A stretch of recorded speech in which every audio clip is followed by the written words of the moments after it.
Hi, it's Nick from the Run Testers, and in this video I'm going to be comparing the Nike Streakfly, the Adidas Takumi Sen 8 and the New Balance SuperComp Pacer.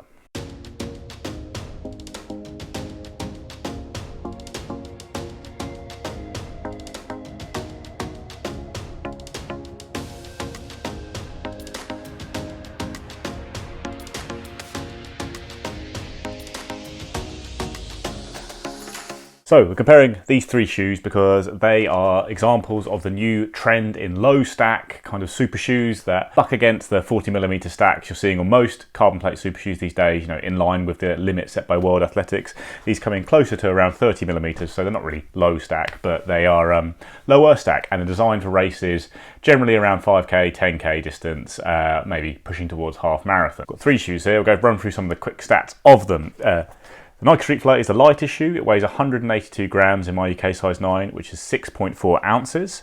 New Balance is 199 grams, which is 7 ounces exactly, whereas the Adidas weighs in at 194 grams or 6.84 ounces. The Nike is the cheapest shoe. It's $134.95 in the UK or $160 in the US. New Balance is £160 in the UK, $150 in the US, whereas the Adidas is £170 or $180. The Nike and the Adidas shoes both have a 6mm drop, and the Nike Streakfly has a 32mm stack height at the heel, whereas the Adidas is 33mm. The New Balance SuperComp Pacer has an 8mm drop, and we haven't got confirmed details on the stack height at the heel, but it's believed to be around kind of 28mm. So looking at the design of the shoe, the Nike Streakfly has a very lightweight mesh upper with a little bit of padding around the heel. It's got a full ZoomX foam midsole, and there's no full length plate, rods or anything in there. There's just basically a small P-back shank around the midfoot. Then the outsole has targeted rubber is how they describe it. You've got a generous forefoot coverage and kind of two strips of rubber at the back. It's kind of the classic design of super shoes these days when they're trying to minimize weight. You get loads of forefoot coverage and a couple of strips at the heel. Now, New Balance also has obviously a very lightweight mesh upper. It's really very thin. There's not much to it at all, and a bit of padding around the heel. Then you have a full length carbon plate running through a fuel cell foam midsole. New Balance's kind of energy arc technology is how they describe it. You've got a scooped plate in combination with that soft and bouncy fuel cell foam, and the outsole really is stripped back. You've got some forefoot coverage and two strips at the back, but they're almost flush with the exposed foam there, so durability is not something the shoe is built for. It's built for running fast and keeping the weight down. Adidas has a Lightstrike Pro midsole. So Adidas's top foam they use in their racing shoes. It's soft, lightweight and bouncy. Instead of a carbon plate, it has Adidas's energy rods that run under the forefoot of the shoe, and in the Takumi Sen they're made of glass fiber rather than the thicker carbon energy rods you'll see on the Adios Pro 2 or 3. There's also a small carbon plate under the heel.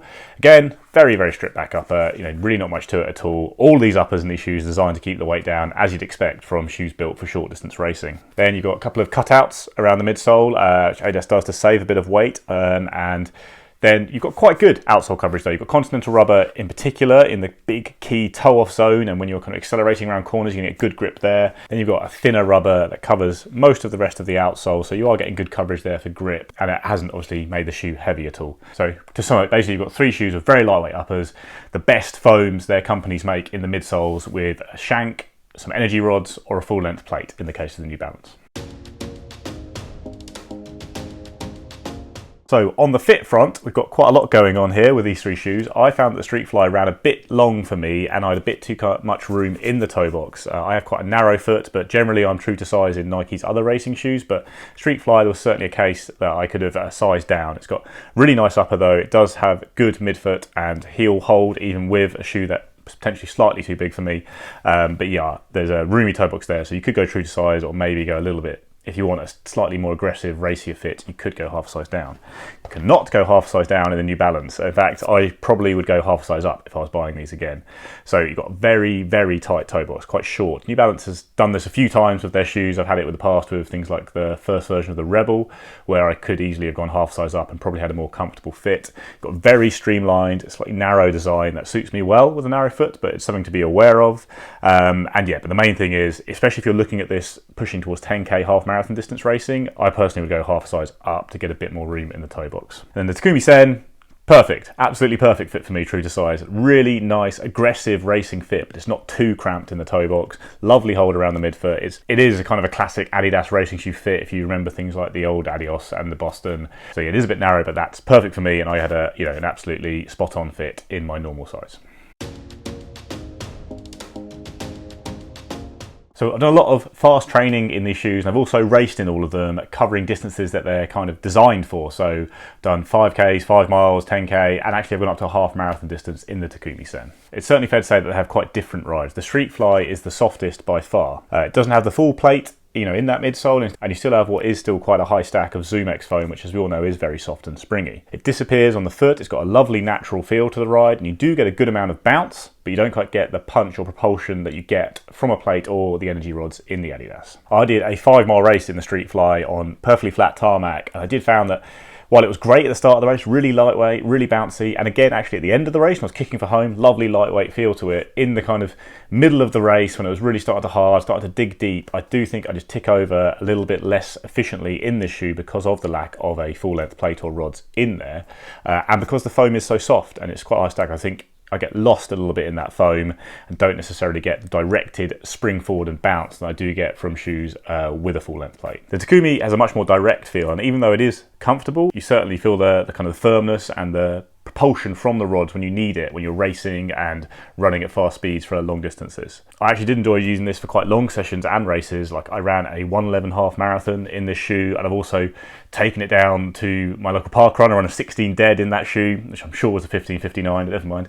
And I've also, you know, used it for a 10K race. And on courses where there's lots of twists and turns, or when you're not on absolutely flawless tarmac, there's a lot to be said for the Takumi because it is a bit more nimble than a high stack shoe. It's a bit more agile, and you're still getting plenty of pop from the rods when you are on a good surface, and the combination of the foam and the rod starts to really kick in and bounce you along your way. That said, if you are consistently on a good surface and you know you're on a long straight course, so the 10K I ran it was long out and back or just on the cycle path, and definitely feel there was something lacking here where you're not really getting the benefit of the lightness and the agility of the shoe because you're just ploughing down this long straight, and actually having a bigger, slightly heavier shoe with a bigger stack of foam and a full length plate, you know, the thicker carbon rods in the Adios Pro 2 or 3 just gives you that bit more punch when you are just, you know, going in a straight line for a long way. That's not where the Takumi excelled. Like the half marathon I did in it was a very twisty course, and it was perfect for going into, you know, decelerating into corners and accelerating out again, taking tight turns. It really excels at that, but you're still losing a little bit, I think, on the kind of long straights in the shoe.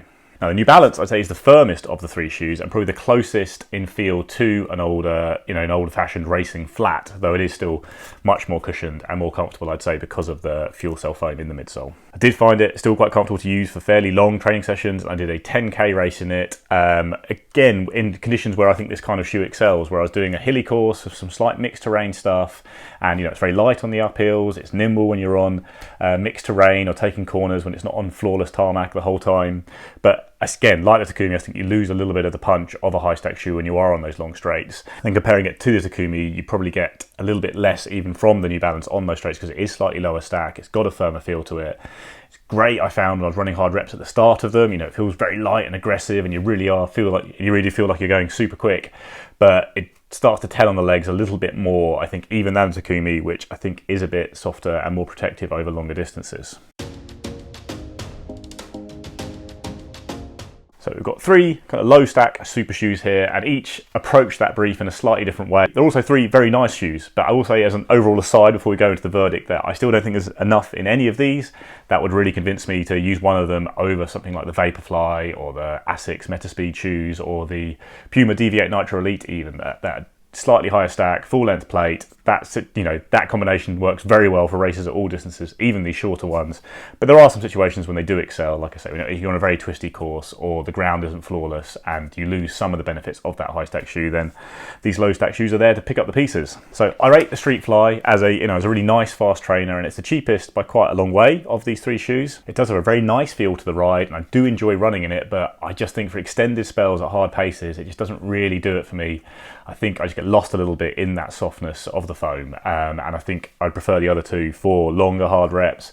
Short distances, I kind of think it's very lightweight, very fun, very springy, good fun to use, but I think if I'm settling into a hard tempo run or doing long reps at the track, you know, kind of 1K, 2K reps, I think I just prefer the other shoes for the more firm, grounded feel I get from them. New Balance, I think it's very fun, it's fast, it's the closest in feel to a traditional racing flat. You've got a firmer ride here, a more directed ride, and a full length carbon plate. It's got, you know, it is a bit like a racing flat with some added punch, but I still do think it lacks a little bit when it comes to longer distance reps or races, and yeah, I still don't think you're quite getting the performance of a full carbon shoe.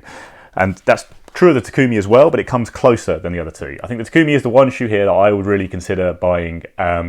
I think it's absolutely fantastic fast trainer that also works as a great racing shoe. It can handle longer distances than the other two, I think. I was very happy taking this to half marathon distance. I'm not sure that would be the same with either of the Streakfly or the New Balance. And I think you're getting a much more purposeful ride in the Takumi compared to the Streakfly in particular. I actually think this is the one shoe that, like, you know, in certain conditions, like the parkrun course that I do around here, which isn't that twisty, but it is, you know, it's on a kind of all-weather paths that are a bit broken up, they're not smooth, they're not perfect, or in the half marathon I did where there was a lot of, you know, dead turns, about turns, that kind of thing. I'd say this matches up pretty much as well as anything on the market, which I wouldn't say of the other two shoes. And when it comes to those long, straight, you know, courses, I would rather have the Vaporfly or the Adios Pro 3 or the Metaspeeds or one of those full high-stack carbon shoes on my feet.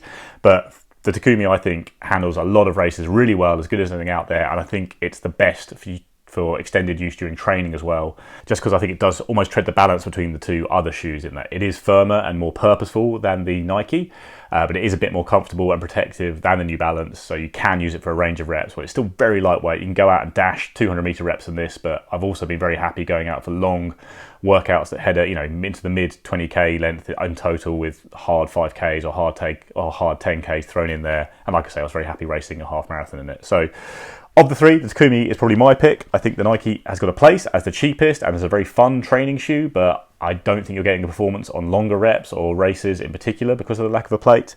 And the New Balance is it's the lowest stack of the three. It is the most grounded, most racing flat in feel. So it's another one to consider, but I would say you get a better ride from the Takumi overall.